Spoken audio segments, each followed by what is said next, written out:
do was to make sure that we cancel the Big Ten men's basketball tournament. Absolutely stunned disbelief.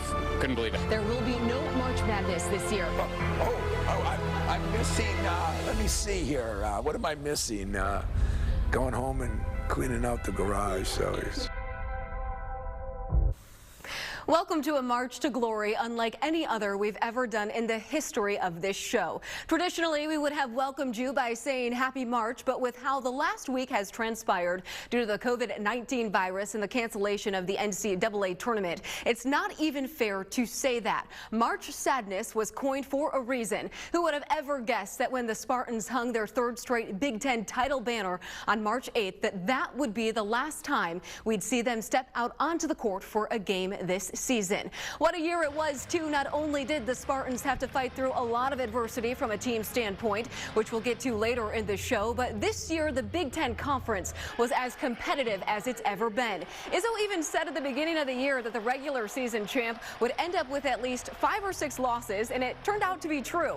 MSU finished with a 14-6 record in the Big Ten to clinch a share of the conference crown, thanks to its 80-69 win over Ohio State, giving the Spartan seniors their third Big Ten title in 3 years, which at the time was sort of an undescribable feeling. It's crazy, just all we've been through as a team, the downs, the rough times we've been through, to still, at the end, have a chance to hang a banner, get another ring. That's unbelievable, fight from this team. I think this year is going to be something that we're going to carry for us for the rest of our life. Just the fact we didn't quit, each individual kind of kept fighting, kept pushing, kept getting better, and did it together, so it's been a great year, in a lot of ways, just because of all the lessons that we've learned. This team really did well handling, adversity and dealing with, our expectations might not been as high at points of the year, but we really didn't matter. It was just everyone that was in the locker room. We stuck together, and coach always had good game plans, and we followed them. Just describes what we do in our program. We never back down. We never crumble. We're going to lose games, and we understand what we need to do to win games. So it helps having experience, and it's memories of a lifetime. So that's the biggest thing of it all. What's even more impressive is Izzo has now won 10 Big Ten regular season titles in his 25-year tenure as the Spartans head coach. He won his very first one back in the 1997-98 season. So, of course, after the game that day, he was asked about where this 10th title ranks for him. Because of everything, it's got to rank right up there as one of the greatest achievements by a team. That's the players. That's not me. The players did their job. The players put up with things. The players, they rallied behind, and it was funny having Steve Smith and DJ back, 30 years ago. Steve and DJ christened this place with a championship in 89-90, and now, you just try to keep the dreams alive, and that's what we're trying to do. But I've been lucky. When you got Cleves and Winston as your 2 point guards on teams that win 3 in a row, coach doesn't have to do much work. As Izzo mentioned, Steve Smith was in the house at the Breslin that day to witness the Spartans raise their third banner in 3 years. And you know how they say it takes one to know one? Well, being a Big Ten champion himself, it only seemed right to get his take on what made this year's team worthy of being able to win it all. They're resilient. They have great leadership. And then I think for them is they understand, they get it done from a team standpoint. We're led by Cassius Winston, no doubt. He's our ultimate leader, but this team has done an excellent job of sticking together, everything they've been through. And it's super special to me. I won a Big Ten 30 years ago in 1990. So to see them raise another banner, especially 3 straight, it's so special. And I think one thing around here for Spartan fans, we can't take these for granted. There's not a lot of people putting up back-to-back-to-back championship and a chance again to be back in the Final Four. That was a magical day at the Breslin, and how true are those words now in lieu of everything that has happened? And the Spartans really did have a lot of key pieces that could have helped them make a deep run in this year's tourney. Pieces that would have also helped them make a deep run into the Big Ten tournament title game in Indianapolis, which was also canceled last week. When we return, we'll sit down with an area writer who gives us his thoughts on those pieces and why Michigan State had its best basketball ahead of them. I think some of it is maturity. We're getting older. Freshmen aren't sophomores anymore. Some of it is I've decided that I can't I got to be me. They got to be them. I got a job to do. They got a job to do. There's probably a bazillion reasons. All I know is it is happening. Now, the next thing is, can we maintain that, and can we do that consistently? That was Tom Izzo at his Monday press conference following the Maryland game, commenting on his team's newfound toughness, as well as getting back to its brand of basketball. The Spartans opened up an 11-point halftime lead in College Park for a little bit of payback to beat the Terrapins 78-66, robbing them a share of the Big Ten regular season title at the time. Well, from there, the Spartans went on to win their final 2 games of the year, piecing together a series of 5 straight wins. Heading into the month of Izzo, and joining me now is a man who was at every single one of Michigan State's basketball games this year, Chris Solari. He writes for the Detroit Free Press, covering the Spartans. And Chris, kind of felt like they were trying to, they were finding themselves at that point of the year. How did you maybe see things starting to click for them? Yeah, I think where it really started to come together to me was the Illinois game on the road, where Xavier Tillman had the dunk to finish that off. I mean, you saw that team from there fall behind against Maryland at home, rally back, and Breslin at that point was as loud as it had been.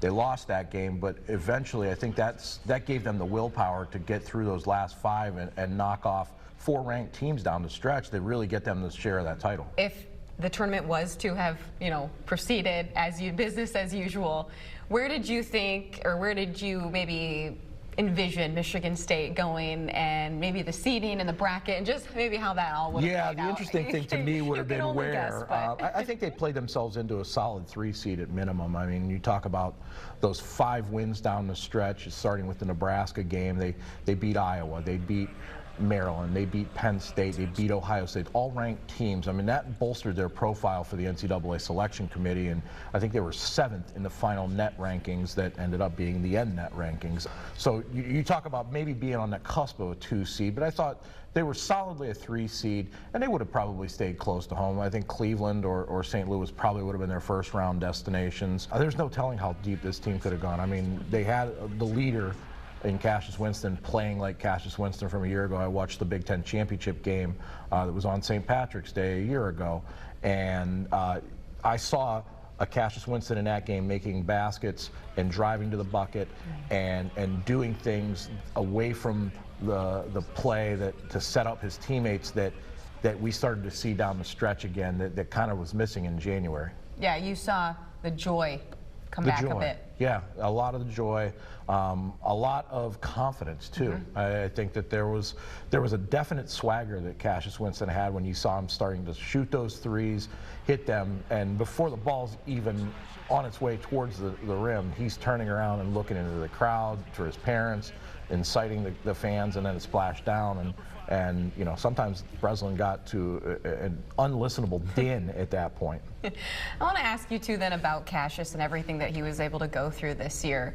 When you think, or when we look back on his time at Michigan State, but just more specifically this last year and everything that he's had to endure, how do you think that will go down in the history of Michigan State basketball? Well, and to me, it starts with all the way back to 2018 when things were going on with the university. There wasn't an athletic director, there wasn't a president at the time, and coaches were kind of kept quiet, and Cassius Winston ended up being the voice for the university at that point. And that was as a sophomore. Then he blossomed into the player that we saw as a junior, that was an All-American, the Big Ten Player of the Year. And then he still gets a first-team All-Big Ten and some All-American honors coming out of a season that was up and down. But because his talent was so great, I think people are going to remember a lot of that, but there was just a connection with Cassius Winston because of who he is. You may end up talking about Cassius Winston and Magic Johnson 1 and 2 in terms of how they're remembered for who they are in Michigan State basketball history. And the thing with Cassius, though, too, is that his personality and him as a person. I mean, he's not just a basketball player. I mean, sometimes guys get lumped as just being a basketball player, that kind of thing. But he had a personality about him that, do you ever have any personal stories or just so that people know that the kind of person that he is outside I actually basketball? asked about him, I wrote about this after the Penn State game, before senior day, we were in the locker room at Penn State. They came off this exhilarating win, put themselves right in position to be there for that Ohio State game. And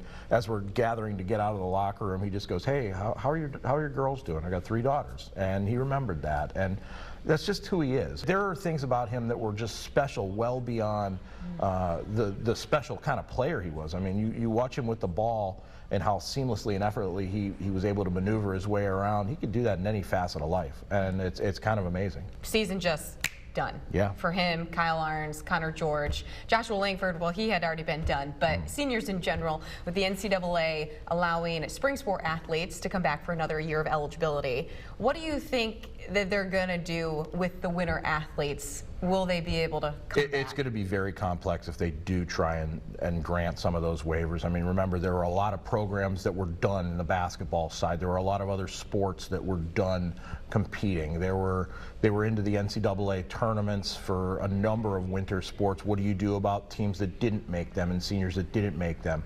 I think there's just, and not to mention the fact that you talk about, from a basketball standpoint, 31 games. I mean, you're well beyond the one, 3/4 part of the season, whereas the spring sports were maybe a quarter into their season. So I don't see how it can happen.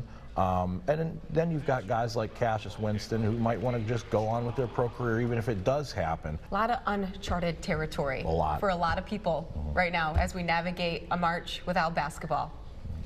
Sounds weird to say. It really does, and it feels weird. Yeah, I know. Thank you so much for joining us. Appreciate it. A lot of great insight from Chris Solari there. Well, we need to take a quick break, but when we return, we're going to talk a little more about those 4 seniors, as each and every one of them has had their own personal struggles to work through at some point during their careers in a Spartan uniform. Stay with us. You don't usually see a leader that doesn't play, but sometimes that leader that doesn't play has the biggest voice on the team. And I talked to Connor about that, because when Connor stood up and said something to all of us, that's when our season changed. And because he's someone that never stood up and talked, and when he talked, everyone listened, because everyone knew how much work he put in. And even though he doesn't get to show it during game days, everyone knows how much he does behind the curtains. Back in 2000, Tom Izzo coined the phrase, "A player-coach team is better than a coach-coach team." Because when players take that kind of initiative, like Connor George did as a senior, he's not only holding his teammates accountable, but he learned something in his 4 years, and that's how to carry yourself like a champion. Something this next senior also did very well. Kyle Arns could write a book on the number of injuries he's sustained during his playing career, but he never gave up. And Nick, you found out what kept him going through those hard times. Yeah, Odd, for Kyle Arns, it's not only about how you get knocked down, but it's all about how you get back up again. When we sat down with him, he explained that those closest to him helped to remember his tough Midwestern mentality. Simpson, sort of settled by him. A little hurt an ankle. Get there, I think. And legs and back. Ooh, oh, he turns it. Yeah. Oh, goodness. Oh.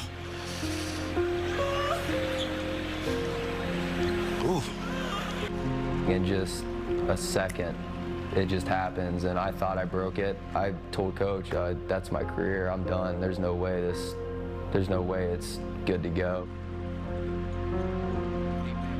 I told my mom I'm sorry, because, I hate for her to see that, and it killed me not being able to be on the court with the guys, but man, it was awesome seeing him make a run.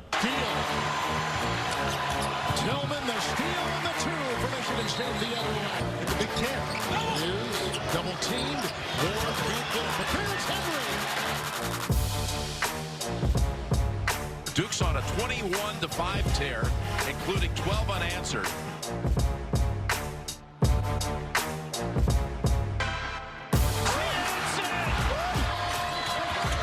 Tillman up ahead, Winston. No one near him, and he's going to come out with it. And Michigan State is headed to Minneapolis.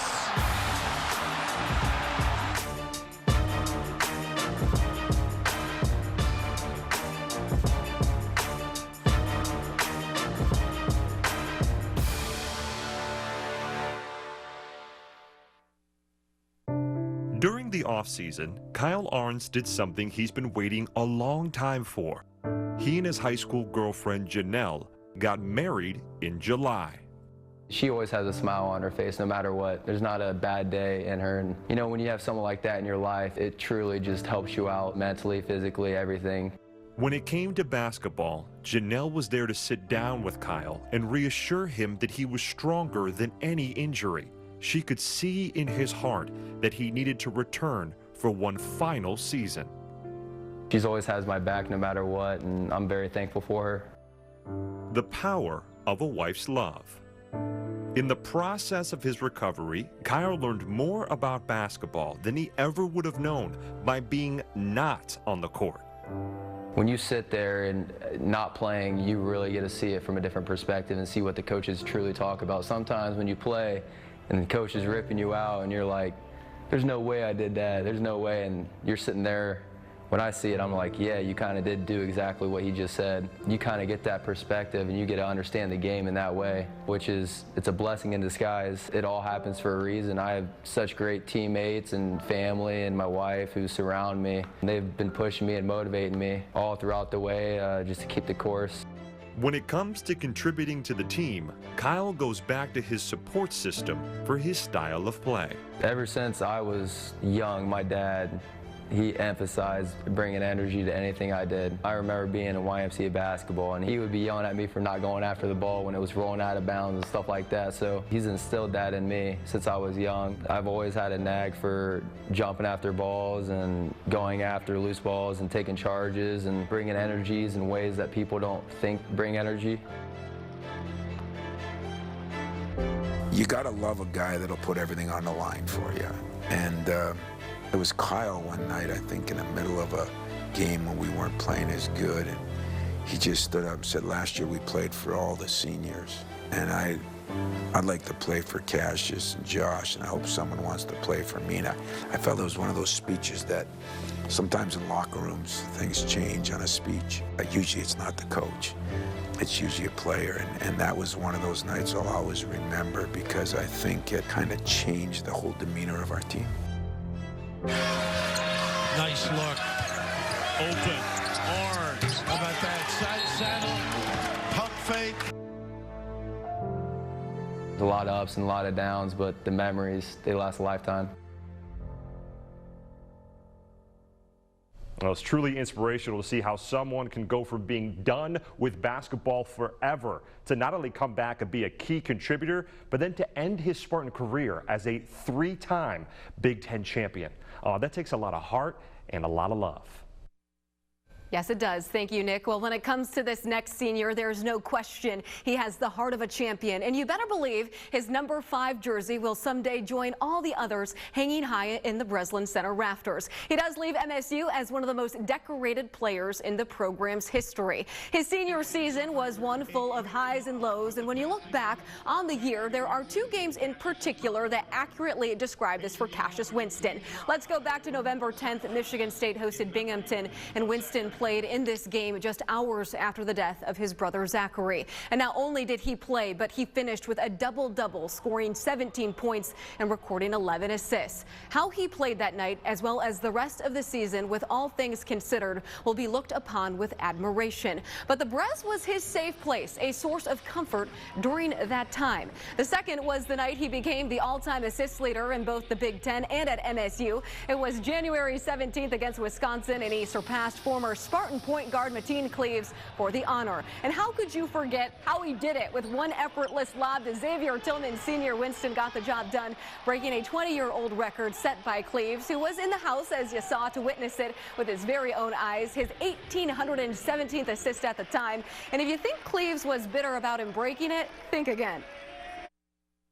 Here, we're family, man. I'm Cassius' biggest fan, you know, and if anybody's going to get it, I'm happy as him, you know. But like I said, we're family. I've been rooting for Cassius since the day he stepped foot on this campus. And like I said, that's what makes us special, because we are a family.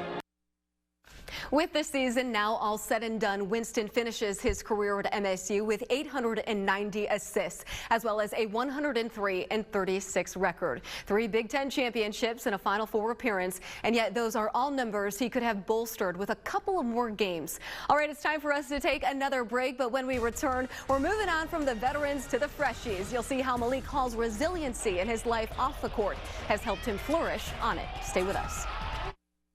November 9th. 2009. I couldn't connect the dots.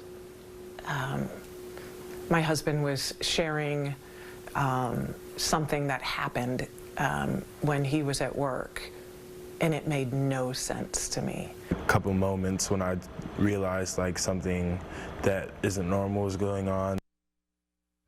As we've been learning over the past week, there are some things in life that are simply bigger than basketball. And for Malik Hall, it's his family who comes first. Our Alex Sims saw this firsthand by not only sitting down with him, but with his mom and sister as well. And Alex, this pulled on your heartstrings a little bit. Yeah, Odd, it sure did. There is a saying that perfectly illustrates this young man's life: rolling with the punches. And those 4 words have helped Malik Hall succeed through the darkest times.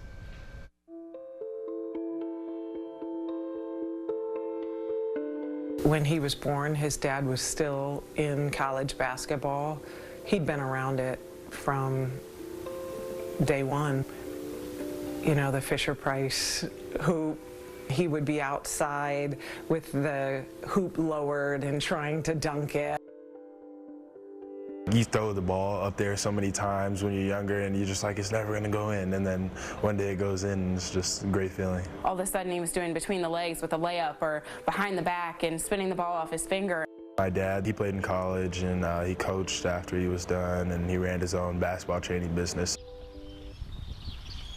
We moved to Illinois in 2014. He was enrolled in the local public school. And then when we met his mentor, Corey Wells, I invited Corey to one of the fall ball games for his high school. And Corey goes, wait a minute. I didn't know he was so good. His teammates shot a free throw and missed, and he went up, and for the first time ever in a game, he dunked it. Harrison Krantz wants the lead. Won't go. Malik Hall throws down the rebound. That was when, like, all of our high school blew up and was like, Malik is going to be this amazing player. I played on the AAU circuits, and like it wasn't nothing really big. And then like one summer it was just like all clicked. I started to get like different college coaches calling me, and it just kind of all like, you know, started to come really fast. Next year I will be attending Michigan State University. Go Green. I like being pushed, and Coach obviously likes to push people. So that plus the rich history that this school has of being great and making great players, I just wanted to be a part of it. It's such a dream come true for him. And obviously, you know, we are super excited. Hall open again, and again he knocks down a jumper. How about this kid? A lot of great things have happened, you know, personally and team-wise, you know, and everything I dreamt about as a kid, I feel like is happening. November 9th, 2009. I couldn't connect the dots. My husband was sharing something that happened when he was at work, and it made no sense. There was a couple moments when I realized like something that isn't normal was going on. The early onset dementia, really early on for his age. He got it when I think he was like 40-ish. I don't know what my kids went through, because I only knew what I was going through, and I was the grown-up. And it was, I can't imagine what a child would go through. I remember one of the kids asking, and I'm pretty for sure it was Malik asking me, does everybody's daddy spend time in the hospital when they're little? Who says that? It's made us closer in a very emotional way.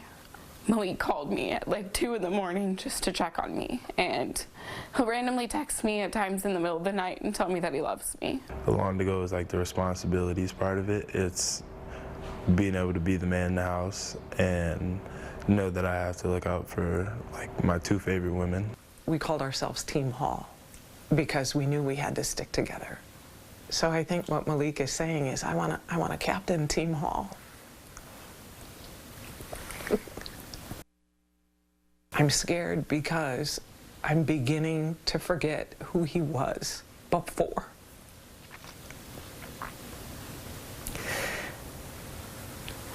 And he was such a great guy and such a great dad. Dementia is the long goodbye. It's mourning the death of who he was, but he's still here.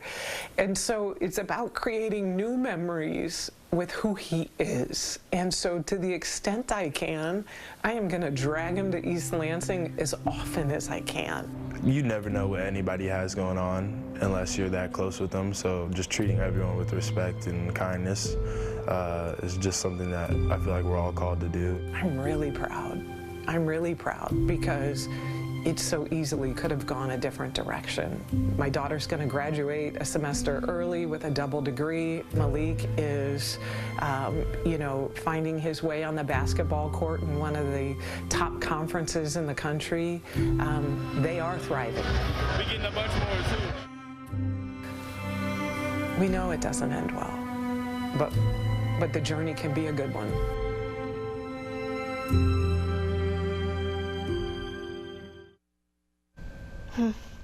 What a beautiful journey it has been, and it's just getting started for Malik. Audrey. Absolutely. Thank you so much, Alex. And we're going to keep this freshman theme rolling because a lot of people were looking forward to watching Rocket Watts in the postseason. I mean, this kid was starting to piece it all together at the right time. You started to see some flashes of just how good of a shooter Watts is in the game against Illinois on the road when he dropped a career-high 21 points. Then 3 games later, he came out against Iowa and matched it by scoring another 21. Tom Izzo loves his toughness and his competitiveness, and you saw it firsthand in the Maryland game, which was another crucial game for the freshie when he shut down Anthony Cowan Jr.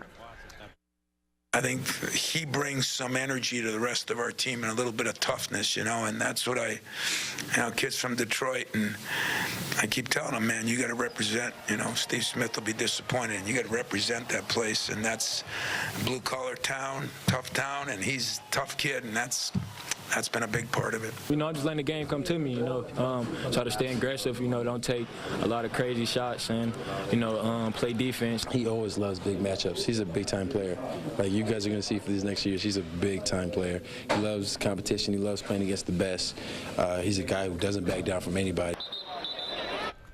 Did Xavier Tillman Sr. just describe himself? If we learned anything about the Spartan big man this year, it's that he's not backing down to anybody. When we return, we'll relive the night where he established himself as the best big man in the Big Ten Conference, all while juggling a wife, 2 kids, and his academics. Stay with us. I don't want to give anybody an excuse or an explanation because I look at Tillman, and Tillman played 38 minutes. So, hey, he's our best player. He's got to play. We got to battle through mentally and physically. Now, for him, he's got a lot of pressure on his shoulders, right? This entire program. His face is everywhere. He's still got to battle through. And give Tillman credit. I haven't seen anybody guard Lamar like that in 4 years. He did an outstanding job of really frustrating him all night long. On that night in Happy Valley, junior forward Xavier Tillman Sr. was the best player on the floor. Elite is a word that should not be thrown around lightly, but when you think about Tillman and the kind of player he is when it comes to his defensive prowess on the basketball court, there's no other word to use than elite. Night in and night out, he took it upon himself to shut down the best big men in the Big Ten Conference, and it was apparent in the Iowa game that he wasn't going to let Luka Garza win the battle down low. Tillman finished his junior season averaging a double-double while also earning one of the best honors from the conference when he was named the Big Ten Defensive Player of the Year. And without question, he carried MSU this year when its other star couldn't always be fully present. I think Xavier going from almost nowhere in the defensive category to becoming the defensive player of the year is phenomenal. You know, what I didn't realize when he was leading the league in steals. You know, I just never saw that. It blocked shots. He gets his share. He's got great timing, kind of like Draymond. One thing is for sure, Tillman can look back on this year knowing he left it all on the floor. But what about Tom Izzo? It's time to go one-on-one with the coach himself, and he tells us how this will be a season he'll remember for the rest of his life. Welcome back. This year marked Tom Izzo's 25th season as the head coach of Michigan State's basketball team. And in those 25 years, his Spartans have only missed out on the big dance 3 times. He had one of the longest active NCAA tournament streaks in the country with 22 straight appearances going into this year. And now there's no tournament at all. It's where we begin part 1 of our chat and how he's trying to wrap his mind around a March without basketball. It's been bizarre, you know. I said if I want to take a silver lining, which I'm not very good at, I can say now twice in my career I won the last game of the season. The national championship and last week. But I don't feel like taking a silver lining. I look at my seniors, and when I had to tell them at 4:30 in this room so that they'd hear it from me, not the social media, it was a real tear-jerking event. We've been through so much stuff. I mean, you know, everybody says everybody goes through a lot. I went through things I never went through in 35 years of being a coach, much less to do them all in one season. Was mind-boggling. And then probably the worst part was I'm just dumb enough to think we really could have made one of those runs because we were playing good, had experience, coaches had experience, and I didn't think anybody in the country was head and shoulders above anybody else. Yeah, that is the part that is a little unsettling in a sense, is that the unknown of maybe looking back on this 20 years from now, 10 years from now, for you and the players, kind of the what ifs of what could have been or what could we have done. Yeah, and I don't like the what ifs. You know, if you get beat, you get beat. And you had your chance. You know, Middle Tennessee, I guess if I look back, I'd say, man, I wish they would have canceled it that year. But I really wouldn't have, because I know what we did. It helped form us. It helped create a sense of awareness to what can happen in that tournament. I don't think I've lost anything from the losses. I think I've always gained something. And you gain something from the wins, you know. So I think it's going to be hard to wrap your arms around, you know, the fish stories. Oh, we could have won it. Or, you know, somebody else, we could have won it, you know. Or, wow, I wish we had the chance. Or to look at a year that probably in Michigan State lore will never be forgotten. Just because of the tragedies, the excitement of a player bringing a son into the world, the injuries that maybe were more significant. Josh is a whole year on a guy that you know was a pro prospect. It just is it'll go down as something that I think our fans, our coaches, our media will remember for years and years to come with no definitive ending. And that's going to be hard. Do you find it ironic in a way at all, or interesting that this is how the season would end, considering everything that you guys went through? You know, I did say to myself, is this a fitting way for a season to end? And then right away I went to no, it's not, because the players that had battled through all those things, even the coaches, you know, Mike Garland missed a month here because of his son. And when you look at all the people that have gone through some things, it's not fitting not to have a chance to come back from that. And, you know, all my seniors I feel for. Josh, you know, has opportunities to do things if he wants. Cassius probably doesn't.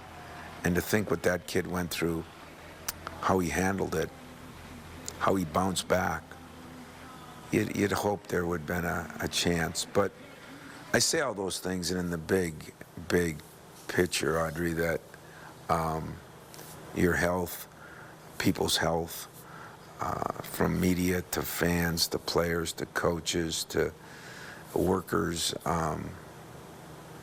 I think they still did the right thing. A great perspective to have as well as share. And we're not done with Coach Izzo. After the break, he lets us in on why he feels that way, as well as what he plans on doing with all of his newfound time in part 2 of our chat. Stay with us. It's bigger than basketball. You just heard Tom Izzo mention it, and he's not the only coach in the country to come out and say it with the season ending like it did. But like any hardship in life, it's not what happens, but how you handle it. This will be something that you at your age, me at my age, my son at his age, my nephew who's 2 at his age, it'll be remembered for the rest of their lives, because this has been unprecedented. And to think that I believe since 1938 there's been a tournament. So that we are in different times, and hopefully it'll be a pause button that'll make us appreciate what we've had, what we're going to have, and every once in a while you need to reset, and maybe that's what this does. Have you reset? No, I haven't. I'm still thinking that I should be looking at film. I even watched some film a couple nights ago just to, you know, the thought of, could we have been playing in the championship game Sunday? Could we have been out on Friday? I just hate unknowns. You know, coaches, I guess, are all control freaks, and there's no control of anything right now. You know, going to the grocery store, you don't totally control. So it's going to take a while for me. I did have an exit kind of interview for the first time. I met with every player, and you know, the NBA does it all the time. The NFL does it. I did it for a half hour, which is a little longer than normal. And it was really good. I learned a lot. I got a lot out of it. I was able to tell guys what I thought. And you know, it wasn't all about what they got to improve to get better next year. You know, a lot of it was just kind of life lessons things, and it was cool. So since you have all this free time, what are you gonna, I mean, you can't even recruit right now. On the phone, I can make a few calls, but you're right. You know, what I'm doing is trying to reacquaint myself with my house, my garage, my office, my closet, you know, like everybody should do once in a while. But when you're in this job, I can honestly say, I don't remember not working in March or April, because March is always March. And April, you're either playing or the recruiting starts immediately, and you're sitting there doing so many things, and now you're unsure what you're going to do. Today, start working on my own office here. I got my closet here yesterday. God, I feel like a maid, but a good one. So I'm going to really revamp everything and refresh, hopefully my office, my closet, my garage, and myself. And if I can do all those things, you know, have a better perspective on life and things, and maybe be a better coach for what I went through with Cash and X and Josh. And there's a lot of positive things I'm going to take from this year. I just don't know when I'll really get a chance to sit down. I guess I got a lot of time and do that. Right now I'm still in the, do we have a game tomorrow? You know, do we play? Who's got the film on so-and-so, you know? What upsets happened? I go through it all. You know, even my 94 in a couple of weeks year old mother calls me and says, I've been watching games for, you know, ever since you played. And she's bored. So I hope everybody out there takes the time to reflect on what's going on, and maybe hug someone you wouldn't have, and appreciate some things. And I want to thank all of you, especially you, for doing this and all the following of the year. For us at TV6, this was definitely not how we saw things ending, and neither did any of you, but we appreciate you coming along for the ride this season. Additionally, we want to pass this along to you. The second annual Izzo Legacy Race, which was supposed to take place April 18th, has now been postponed to the fall. Have a good night.